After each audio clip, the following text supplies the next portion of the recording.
राधे राधे महाराज जी। महाराज जी, मेरा प्रश्न ये है कि मुझे ज्ञान है कि मेरे गुरुदेव भगवत प्राप्त महापुरुष हैं। यदि हम और किसी संत के पास दर्शन करने जाते हैं तो क्या ये गुरु निष्ठा में बाधक है? गुरु सोई जो संत सेवावे, हरिराम व्यास जी। गुरु सोई जो संत सेवावे और साधु सोई जो विषय छुड़ावे। इस बात को समझो। कभी गुरुदेव ऐसी शिक्षा नहीं दे सकते कि किसी संत से दर्शन संभाषण करना नहीं तो फिर हमारी गुरु निष्ठा में फर्क पड़ जाएगा, ऐसा तो नहीं। गुरुदेव तो यही शिक्षा, सब संतों को प्रणाम करो, सब संतों में भगवत बुद्धि रखो, अवसर मिले तो सब संतों की चरण रज उच्छिष्टामृत ग्रहण करो, तभी जाकर के गुरु कृपा का अनुभव होता है। कभी ऐसा नहीं सोचना चाहिए कि अगर हम किसी और संत के दर्शन करने गए और संत के पास बैठे तो हमारी गुरु निष्ठा में फर्क पड़ जाएगा। सबे संत गुरुदेव हैं, व्यासे ही आप प्रतीति। हाँ, जब आप सब संतों के प्रति भगवत भाव रखोगे तो गुरु जी बहुत प्रसन्न हो जाएंगे। एक भक्तमाल जी में चरित्र आता है जो पूज्य श्री नाभादास स्वामी जी ने लिखा है। उस चरित्र में आता है कि अपने गुरुदेव को परब्रह्म मान करके एक विरक्त संत खूब सेवा करते थे, पर जब और संत आ जाते तो उनके प्रति वो भाव नहीं होता। तो उनके गुरुजी को इस बात की चुभन रहती थी कि जैसा ये हमसे प्रेम करते हैं वैसा गुरुदेव के भाव से सब संतों से क्यों नहीं करते, क्योंकि सब संत भगवान के निज स्वरूप है, उसमें अंतर थोड़ी। संत सब वैष्णव जन जितने भी किसी भी संप्रदाय के हो वो सब भगवत स्वरूप है। यही शिक्षा तो हम गुरुदेव को कृपा साक्षी मान करके ग्रहण करते हैं। अखंड मंडलाकारम व्याप्तमेन चराचरम। गुरुदेव क्या है? सब संतों के सबके हृदय में बैठे हुए, अखंड मंडलाकारम व्याप्तम एन चराचरम तत्पदम दर्शितम एन तस्मै श्री गुरुवे नमः। तो भिक्षा लेने जा रहे थे शिष्य तो उनका बेटा, मैं कुछ कहना चाहता था, पर जाओ भिक्षा लेकर के आओगे फिर बात। तो वो 10-15 दिन में अन्न भिक्षा करके आते थे, कई महीने चलती थी, ऐसी भिक्षा करने जाते। तो जब लौट के आए तो देखा आश्रम में भीड़ लगी हुई। तो उन्होंने पूछा क्या बात हुई? उनका आपके गुरुजी पधार गए। तो उनका ऐसा कैसे हो सकता है? गुरुदेव भगवान ने कहा था कि आप लौट के आओगे तो हम आपको बताएंगे कुछ। वो कुछ आदेश करना चाहते थे। तो उनका आप तो पधार, बोले ऐसा नहीं हो सकता। नजदीक गए और चरणों में प्रणाम किया, निष्ठापूर्वक कहा गुरुदेव मैं आपको साक्षात परब्रह्म मानता हूं। आपने कहा था कि लौट के आओगे तो बताएंगे, तो आप पधार कैसे सकते हो? उठ के बैठ गए। उसमें चरित्र में निष्ठा में बहुत बड़ी था। उठ के बैठ गए और कहा कि बेटा मैं ये कहना चाहता था कि गुरुदेव के समान ही सब संतों का सम्मान करना चाहिए। तो उनका गुरुजी अब आपको 1 साल रुकना पड़ेगा। 1 साल हम संत सेवा करेंगे, जब आपको ये दिखाई दे कि सब संतों के प्रति गुरुदेव जैसा भाव है तो फिर आप अंतर ध्यान हो जाना। कौन गुरु ये सिखाएगा कि संतों के पास जाने से गुरु निष्ठा में फर्क पड़ जाएगा या गुरु अपराध बन जाएगा? नहीं। अब एक बात ध्यान रखनी, संतों के पास जाना है, उनकी सेवा करनी है, उनकी बात सुननी है, पर उपासना अपने गुरुदेव की दी हुई करनी है। उसमें फर्क नहीं पड़ना चाहिए। अगर उसमें फर्क पड़ा तो फिर तुम सच्चे सेवक नहीं हो।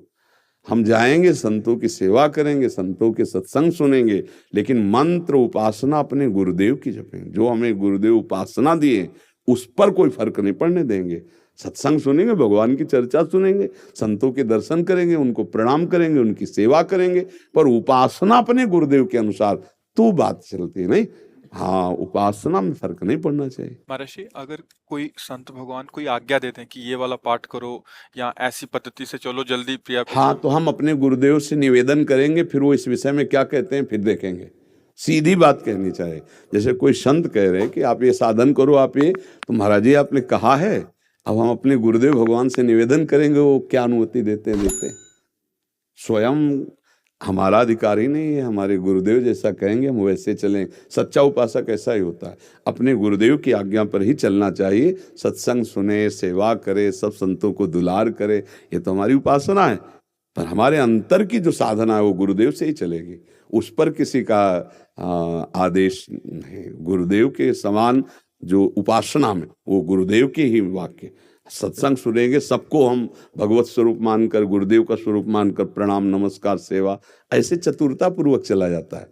उपासक बड़ा प्रवीण होता है, अपनी उपासना में कोई फर्क थोड़ी आने देंगे। ऋषि, अगर ये इसलिए निवेदन कर रहे हैं कोई संशय न रह जाए, गुरुदेव प्रकट में विराजमान ना हो, तो उस परिस्थिति में अगर कोई ऐसा आज्ञा करता है तो उसमें हमें कैसे आंकलन गुरुदेव के वाक्यों पर अगर हम स्थित हैं तो अपने आप आगे का रास्ता खुल जाएगा, किसी से पूछने की जरूरत नहीं है। गुरु का शरीर रहे या ना रहे, गुरु तो रहेंगे ना। शरीर तो बदल सकता है, गुरु थोड़ी बदलने वाले, वो तो सच्चिदानंद है। और आपको जो मंत्र मिला, उपासना मिली, उस पे चलोगे तो आगे का मार्ग अपने आप खुल जाएगा, पूछना नहीं पड़ेगा। गुरुदेव यहाँ बैठे आज्ञा चक्र में, गुरुदेव यहाँ हृदय चक्र में बैठे। अभी इसी क्षण प्रश्न करो, उत्तर वही गुरुदेव तो दे रहे हैं। तो जो मंत्र मिला, जो नाम मिला, उपासना मिली है ना, मंत्र उपासना नाम, तो जिसको कभी ऐसा लगे कि हमारे गुरुदेव अंतर ध्यान हो गए, अब आगे हमें कैसे चलना, तो वही जपो, वही तुम्हें रास्ता आगे का दिखा देगा, जहाँ गुरुदेव हैं वहीं पहुंचा देगा, और किसी से पूछने की जरूरत नहीं।